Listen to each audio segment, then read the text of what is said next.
Bonjour et bienvenue sur la chaîne de Green Spider. Donc aujourd'hui on se retrouve pour une présentation et un retour d'expérience concernant les gants et en particulier donc ces modèles qui sont les Mechanix traités sous l'appellation de The Original par la société. Donc Mechanix c'est une société américaine qui propose un certain nombre de produits similaires de façon à garantir l'intégrité des mains, des doigts lorsqu'on effectue des travaux un petit peu soutenus. Alors ceux-là sont présents au catalogue de chez Mechanix depuis quand même pas mal de temps. Je vous en présente deux versions, la version Coyote et Noir et la version Full Black comme on dit. Voilà. Donc deux versions qui vous permettront de faire votre choix sur les deux coloris. Personnellement je destine les noirs plus à un aspect low profile et urbain. Et puis ceux-là sont prévus donc pour aller faire des sorties dans la verte. Comme aujourd'hui. L'intérêt c'est que ce que j'aime bien c'est le look, parce qu'on n'est pas forcément insensible au look un peu tactique. Ça c'est la première chose, mais ce qui doit retenir notre attention c'est aussi l'aspect technique de la chose. Donc c'est entièrement en synthétique. Il y a, contrairement à ce qu'on pourrait penser quand on regarde l'intérieur du gant, on pourrait imaginer qu'il y a du cuir ou en tout cas de la peau, mais c'est pas du tout le cas, hein. C'est un ensemble totalement comment dirais-je, synthétique. Donc c'est quand même assez sympa au niveau du toucher. Ce que je trouve pertinent, c'est le principe du velcro qui est totalement ou pratiquement silencieux quand on l'ouvre. En tout cas c'est beaucoup plus silencieux que du velcro traditionnel. Ça s'explique tout simplement parce que c'est prévu normalement pour du matériel utilisé par les forces spéciales ou militaires. Donc ça doit être relativement discret. L'intérêt également de ce type de gant, ce que j'aime bien, c'est au niveau du poignet, puisque ça remonte pas très haut. Ça permet donc de garder, de conserver la montre sans problème, parce qu'il arrive souvent qu'avec des gants ça remonte un peu trop haut, donc on est soit obligé de faire un revers, soit éventuellement de trouver, faire un espèce de boudin entre la montre et le poignet. Enfin c'est pas toujours agréable, alors que là ça pose pas de problème, donc on peut conserver donc les montres. Et puis de l'autre côté, si on a un bracelet paracorde, c'est pareil, c'est le même principe. Alors je vous ai illustré la chose juste pour vous montrer ça, c'est que ici j'ai un gros bracelet Super King ici, et comme on peut le voir ça gêne pas. Voilà, il n'y a pas de problème. En ce qui concerne donc l'aspect technique, il y a plusieurs zones. Renfort sur le pouce ici avec un double empiècement. L'index également, il y a un empiècement qui revient sur le dessus ici. Donc ce qui permet d'avoir une plus grande dextérité. Ça s'explique tout simplement parce que c'est très prisé quand même pour l'airsoft. Pour mettre le doigt sur la queue de détente, c'est quand même plus intéressant, puis ça évite également d'avoir un principe d'usure prématurée. Donc voilà. Pour l'usage en camp, comme on peut l'utiliser comme pour moi aujourd'hui, c'est vraiment très agréable, sincèrement. On a une bonne dextérité malgré tout, on sent bien les éléments qu'il y a au creux de la main, donc ça pose pas de problème. Ça comporte aussi un aspect technique assez intéressant puisque ça répond à la norme EN 388. Donc cette norme est une norme qui permet de garantir les gants contre l'abrasion, les perforations, les coupures et éventuellement les chocs. Voilà, donc ça il faut y penser quand on choisit des gants en particulier pour aller dans la verte, il faut penser à ce genre de choses au niveau de la norme. Alors pour faire le lien et la transition pour que vous puissiez en savoir un peu plus sur ce principe de norme au niveau des gants, je vous invite à aller voir la vidéo de Mosquito Xing sur donc les gants. Je vous laisse le lien bien sûr comme à l'accoutumée en bas sous la vidéo pour que vous puissiez aller voir. C'est fort bien expliqué et vous en saurez donc pratiquement tout sur cette norme. Donc ça vous permettra d'orienter votre choix dans le principe même des gants. Voilà. L'intérêt également c'est que c'est relativement respirant. Moi je les ai utilisés dans plusieurs conditions différentes. Pluie, vent, neige également. Et puis aussi quand il fait très chaud. On n'attrape pas forcément, on transpire pas nécessairement des mains, en tout cas pas rapidement. Donc vraiment même quand on effectue un travail assez soutenu, c'est quand même assez bien, on transpire pas énormément. Ça s'explique par la texture et puis le revêtement qui est utilisé au niveau des mailles et des choses comme ça. Donc c'est bien, parce que plutôt que de se retrouver à super transpirer dans des gants, c'est parfois plus que désagréable, et là c'est pas le cas. Donc ça je tenais à le préciser également.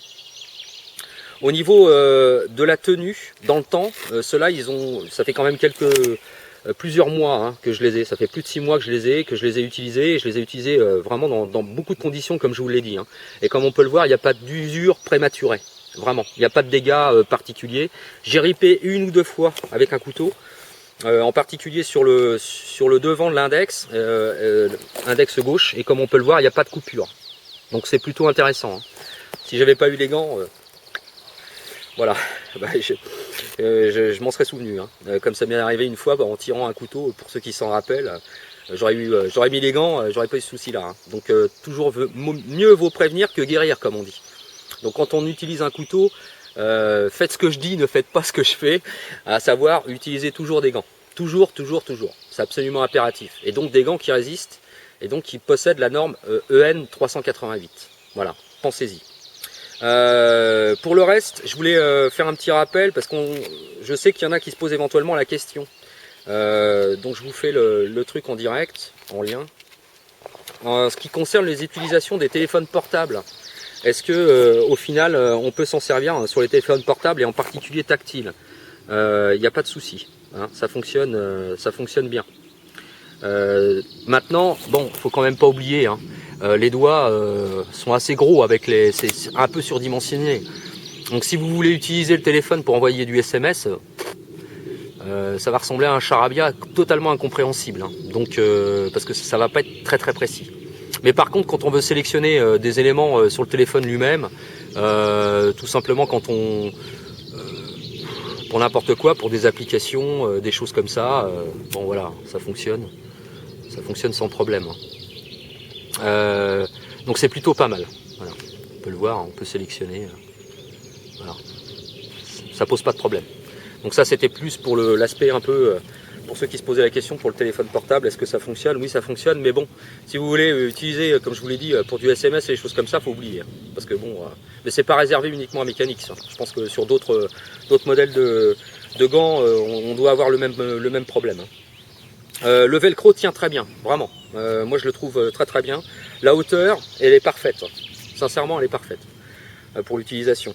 Maintenant, en ce qui concerne le niveau, au niveau de l'abrasion, si vous voulez utiliser ça pour, en particulier à l'intérieur de la paume, si vous voulez utiliser ça pour par exemple des éléments très très abrasifs, on peut penser par exemple à des parpaings en béton ou des choses comme ça.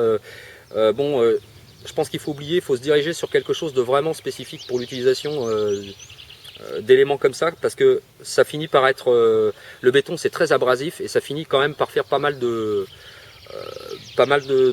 d'encoches à l'intérieur, pas mal de petites, je sais pas si on aura l'occasion de voir, parce que je les ai utilisés pour ça. Alors c'est pas perforé, hein, mais ça finit par avoir une usure prématurée, on va dire. Ça fait une espèce de bouloche un peu partout là. Donc c'est plus d'un aspect esthétique, hein, mais ça veut dire que si on utilise ça de façon soutenue, moi je l'ai fait pour 3-4 occasions, on voit que ça s'use un peu rapidement, donc faut oublier. Donc, mais plus pour des usages, alors pour tous ceux qui pratiquent l'airsoft, c'est vraiment sont vraiment des super gants. Hein. Même pour le tir, hein, si vous faites du tir sportif ou autre, je pense que ça peut être sympa. C'est assez prisé d'ailleurs dans ce type de milieu, hein, pour les tireurs ou pour les airsofters comme on dit. C'est assez prisé et ça se comprend parce que finalement, outre l'aspect, le look assez tactique, assez sympa, au niveau de la durée dans le temps et de la dextérité, c'est quand même pas mal. Voilà. Pour le reste, rien à dire. C'est des gants qui tiennent bien la route, quoi. Voilà. On va faire ça au niveau synthèse. Pour le prix, parce que ça vaut environ entre 20 et 25 euros suivant les sites, on en a pour son argent quand même. Parce qu'au niveau technique, c'est bien fait. Par ailleurs, on sent pas les coutures. Parce qu'il y a des gants, généralement, au niveau des montages, on a tendance à sentir les coutures, ce qui peut éventuellement occasionner des blessures prématurées si on utilise des éléments un petit peu durs. Avec le frottement, on peut avoir des ampoules ou éventuellement des micro-coupures ou des choses comme ça à cause des coutures qui sont apparentes et qu'on sent à l'intérieur. Là, c'est pas le cas. Quand on glisse sincèrement, hein, quand on glisse la main à l'intérieur du gant, il n'y a aucun problème. On sent rien du tout au niveau des coutures. Donc ça, c'est quand même bien fait. Il faudra virer bien entendu les deux étiquettes qui sont au revers À l'intérieur, il y a 2 grosses étiquettes qui donnent la norme d'ailleurs, et puis une autre qui vous indique, et ça c'est à noter par contre, pour tous ceux qui se posent la question, que ce n'est pas un élément, ce ne sont pas des éléments qui sont ignifugés. C'est-à-dire qu'on ne peut pas les utiliser pour le feu. J'insiste bien. Donc si par exemple on est sur un camp, qu'on coupe du bois et choses comme ça, qu'on fait finalement un feu de camp avec de la braise, etc., retirez-les gants, parce que c'est pas prévu pour ça. Par ailleurs, c'est pas parce que on dit faut pas les exposer au feu que c'est pas pour autant que certes sur la flamme ça fonctionnera pas. N'oubliez pas, c'est entièrement synthétique, donc faut y penser. Mais c'est surtout qu'il faut penser aussi au rayonnement du feu. Parce que quand on est à proximité d'un feu avec des fortes braises et des choses comme ça, il n'y a pas besoin de s'approcher à 50 cm pour sentir la chaleur. Donc si jamais vous avez les gants sur vous et que vous êtes trop près du feu, par ignition, vous risquez de le sentir. Donc si jamais c'est pour se retrouver avec des brûlures, parce qu'on finalement la portée des gants qui ne sont pas appropriés pour ça, c'est la galère. Donc on oublie. Voilà, pour l'utilisation du feu, on oublie. Pour le reste, franchement, ça tient bien la route. Les petits chocs, les petits coups, si on fait du bâtonnage, on rip, on se tape sur la main, c'est pas pour autant que ça vous en préserve complètement, hein, mais au moins ça va amortir, c'est quand même plutôt pas mal. Pour l'avoir fait 1 ou 2 fois, pour avoir ripé 1 ou 2 fois, bon, on sent pas, ou en tout cas on n'a pas de bleu, hein. Voilà, il n'y a pas de gros bobos quoi. Donc c'est plutôt intéressant. Donc d'avis général, on va dire, en ce qui me concerne, je pense d'ailleurs qu'on aura la réaction d'un autre youtubeur et internaute par la suite, qui a les mêmes types d'éléments et donc qui pourra lui aussi faire un retexte d'utilisateur dessus. On va dire que c'est de la bonne cam. Voilà. Pour faire vite, pour faire synthèse, on en a pour son argent. 25 €, c'est pas volé quoi. Voilà. Pour ceux qui veulent des éléments peut-être plus techniques, avec des renforts, des choses comme ça, Mechanix propose quand même pas mal de gants différents. Donc ça c'est vraiment la base. Après on peut monter en gamme ou éventuellement en spécificité sur le gant lui-même. Donc je vous laisse un lien pour que vous puissiez aller voir. Enfin je vous en laisse 2 d'ailleurs. Achat en France, hein. Comme vous le savez, je privilégie toujours en France. C'est pas parce que ça vient de l'étranger qu'il ne faut pas acheter français. Voilà, il y a des gens qui travaillent derrière, donc pensez-y.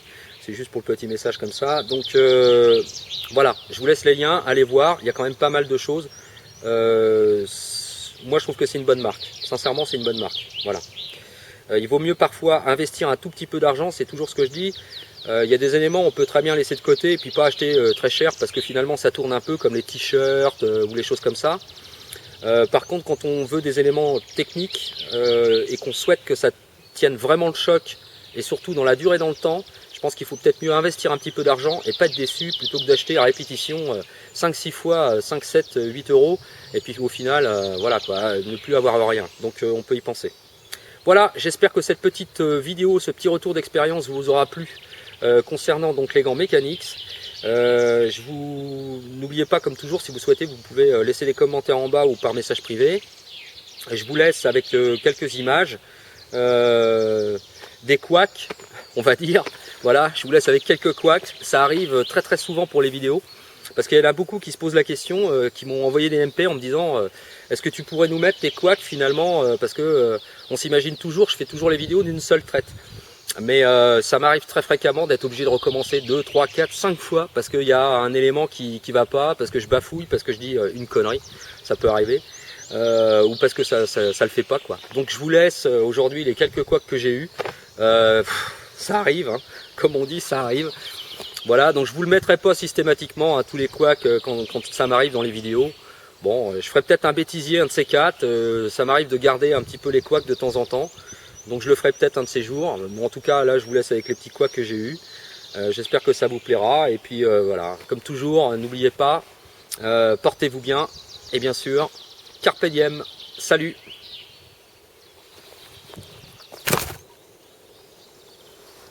Ah, ça me fait chier. Putain. Et donc, mais bien sûr, mais oui, mais voilà, donc bien entendu, au niveau de la résistance, bon, il faut toujours rien du tout. Je ne sais plus ce que je voulais dire, mais c'est pas vrai. Et donc en ce qui concerne le velcro qui est présent donc ici sur le... Putain, c'est pas possible. Et... Oh merde, ça... Mais pourquoi?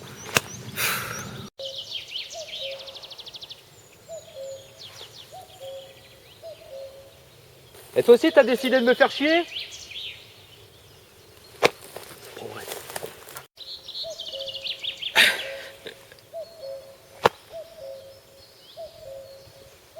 Coucou! Coucou! Mais non! Mais non! Tu le fais exprès? Oh putain. Oh putain, mais c'est pas vrai, mais c'est pas vrai, mais c'est pas vrai, c'est... Ça, c'est pas vrai. Coucou! Coucou! Elle a une vraie alarme, hein? Coucou! Mais coucou, coucou! Coucou! Ah non, mais... Ah, mais non. Mais pourquoi? C'est pas vrai! C'est pas possible. C'est pas vrai, c'est... Mais pourquoi? C'est pas possible. Et toi aussi, t'as décidé de me faire chier? Tu le fais exprès? Mais pourquoi?